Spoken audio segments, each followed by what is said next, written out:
Welcome, my friend. I see that my first story has ignited a spark within you, a spark that longs for more light. That is good. Let us sit together once more, and I will unroll the same scroll of truth before you. You ask about the first humans on Earth.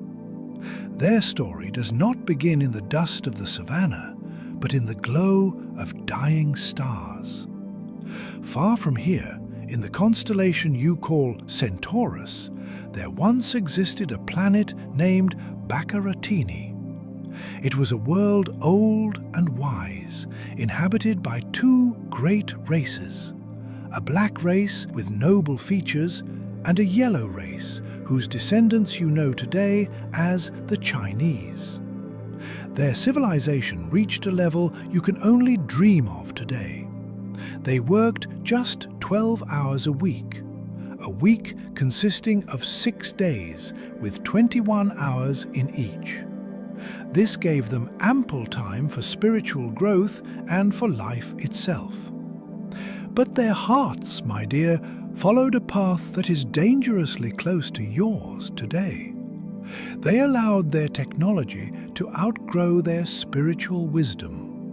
They allowed their lives to be ruled by politicians and bureaucrats whose only goals were pride, money, and power. Materialism became their god. From envy between the two great races, hatred was born, and from hatred came war. It was a nuclear war so terrible that the entire planet was plunged into eternal darkness, and the temperature on its surface dropped to 40 degrees below zero. Of the billions of lives that once thrived there, only a handful survived. 150 from the black race and 85 from the yellow race. In dark shelters, in a world covered in radioactive dust, they experienced the worst of human downfalls. Some, hiding in the mountains and facing starvation, turned to cannibalism to survive. Others, living by the ocean, stayed alive by eating mollusks and fish that had not yet been reached by the deadly contamination. Their magnificent world had turned to ruins. It was then that we, your older brothers, intervened discreetly to help them. We cleared their planet of giant mutated mantises that reached 8 meters in height and hunted the surviving humans. In secret, to avoid disturbing the lessons they needed to learn from the law of the universe, we reseeded their land and reintroduced animals. This was their first and most painful lesson, and we were there to ensure it would not be their last. When their civilization finally rose from the ashes centuries later, having learned from that terrible tragedy, they knew their planet was dying. They had to find a new home. Their spaceships arrived on Earth exactly 1,350,000 years ago. Your world looked very different then. The planet's axis was tilted differently. The day lasted over 30 hours, and the year was only 280 days long. Australia was connected to New Guinea, and in its heart lay a vast inland sea. It was a wild, primal land, inhabited by herds of giant zebras, massive jaguars, and birds 4 meters tall, known today as dinornis.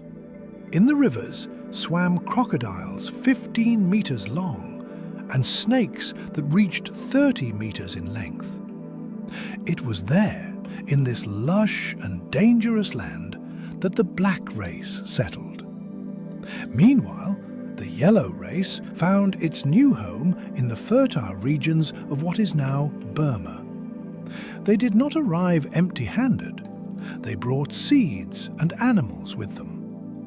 It was they who planted the first wheat on Earth, with grains the size of coffee beans and ears 40 centimeters long. They brought corn, sunflowers, and even kangaroos. These animals struggled at first to adapt to Earth's grass, often dying from microscopic fungi, until the people managed to breed a special plant called arilu, the ancestor of the grass you know today as xanthorrhea.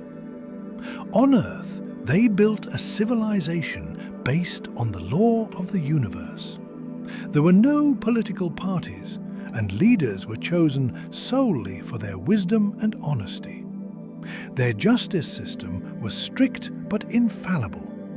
A thief was branded on the hand, and in murder cases, the accused was placed in a chamber where 6 hidden mind readers examined his thoughts to find the truth.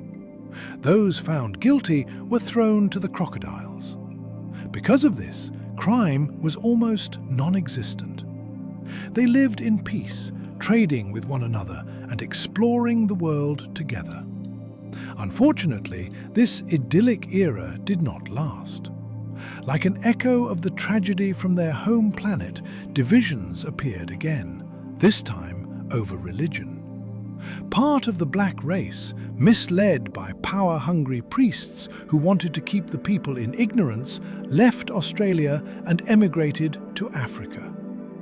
There, their society plunged into corruption, idolatry, and terrible human sacrifices, separating the people from their inner wisdom. The spiritual light that had once guided them began to fade. History had come full circle. However, this fall into darkness did not go unnoticed. Your older brothers, watching from the stars, saw that this was a violation of the fundamental law of the universe, which states that the primary purpose of every soul is spiritual growth. By keeping the people in darkness, the priests were blocking that growth, making our intervention necessary. First, a final chance was given. The high priest received a warning through a dream and telepathy. Human sacrifices must end. What you are doing goes against the law of the universe. Although his heart was moved, his council of 12 stubborn priests accused him of treason, wanting to keep their power through fear. Then came the time for action. One night, one of our ships hovered over their holy city. We did not use brute force. Instead, through a collective hallucination, we made winged figures and a giant glowing cloud appear in the sky. Driven by this vision, the inhabitants, guards, and soldiers left the city in peace, even freeing the prisoners meant for sacrifice. When only the 12 evil priests remained, the ship destroyed the holy city, leaving only ruins as an eternal testament to their sin. A voice then spoke from the cloud, warning the people and commanding them to follow their transformed high priest on a new, righteous path. After this event, which the people called a miracle, their society was reborn. The rich became humble and helped with reforms. People left the crowded cities and returned to a rural life, spreading across Africa. In this harmony, their psychic abilities returned. Many could levitate over short distances, and healing through touch became common. And here, my friend, is your direct connection to this story. News of God arriving on a chariot of fire spread across the world. Fascinated by this legend, members of the yellow race from Asia began arriving in North Africa in small groups. There, for the first time on Earth at such a scale, the black and yellow races mixed. From this union, where the yellow traits were dominant, a new great tribe was born in the regions of today's Tunisia and Algeria. This was the birth of the Arab race. Later, white immigrants from the collapsing Atlantis also arrived in these lands, mixing with them to give rise to peoples such as the Berbers and Tuaregs.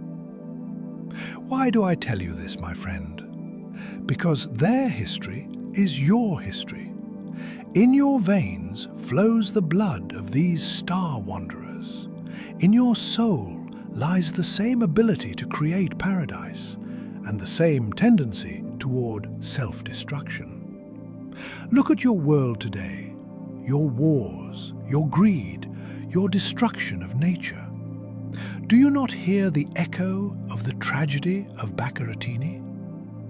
Remember, however, that you also carry the wisdom of their reborn civilization. You have the free will to choose a different path. The first humans on Earth were not cave-dwelling savages. They were fallen angels who brought both the seeds of wheat and the seeds of their own destruction. It is up to you which one you choose to nurture. Perhaps these words sound in your mind like an ancient legend too distant to be true. A story of visitors from the stars and wars that shook the cosmos may seem like a fairy tale. But look deeper, beyond the words. Don't you feel this story touching a primal, forgotten chord within you? This history is not written in stone, but in your blood. You are the descendants of those who survived the apocalypse to start over on Earth. You carry their heritage, the power to create heaven and the risk of repeating the same mistakes. Thank you for listening to this story to the end. Your willingness to seek the truth, even when it is difficult, shows the maturity of your soul. Human origins are only the beginning. The universe holds infinite lessons about the nature of the soul, the laws that govern all things, and the true purpose of your existence. If you wish to continue this journey, stay on this path. Together, we will discover more truths waiting to be heard. Remember, you are more than just dust of the earth. You are a child of the stars.